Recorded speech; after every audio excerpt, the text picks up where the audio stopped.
സങ്കീർത്തനം 53. ദൈവനിഷേധകൻ്റെ മൗഢ്യം. ദൈവമല്ല എന്ന് ഭോഷൻ തൻ്റെ ഹൃദയത്തിൽ പറഞ്ഞു. മ്ലേച്ഛതയിൽ മുഴുകി അവൻ ദുഷിച്ചിരിക്കുന്നു. നന്മ ചെയ്യുന്നവരാരുമില്ല. ദൈവം സ്വർഗത്തിൽ നിന്ന് മക്കളെ നോക്കുന്നു. ദൈവത്തെ തേടുന്ന ജ്ഞാനികളുണ്ടോ എന്ന് അവിടുന്ന് ആരായുന്നു. എല്ലാവരും വഴിതെറ്റി ഒന്നുപോലെ ദുഷിച്ചുപോയി. നന്മ ചെയ്യുന്നവനില്ല, ഒരുവൻ പോലുമില്ല. ഈ അധർമ്മികൾക്ക് ബോധമില്ലേ? അവർ എൻ്റെ ജനതയെ അപ്പം പോലെ തിന്നൊടുക്കുന്നു. അവർ ദൈവത്തെ വിളിച്ചപേക്ഷിക്കുന്നില്ല. ഇത് അവർ പരിഭ്രാന്തരായി കഴിയുന്നു. ഇന്നോളം കണ്ടിട്ടില്ലാത്ത പരിഭ്രാന്തി.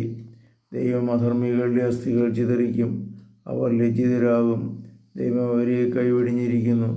ഇസ്രായേലിൻ്റെ വിമോചനം സിയോനിൽ നിന്ന് വന്നിരുന്നെങ്കിൽ, ദൈവം തൻ്റെ ജനത്തിൻ്റെ ദുസ്തുതി പുനഃസ്ഥാപിക്കുമ്പോൾ യാക്കോബ് ആനന്ദിക്കും, ഇസ്രായേൽ സന്തോഷിക്കും.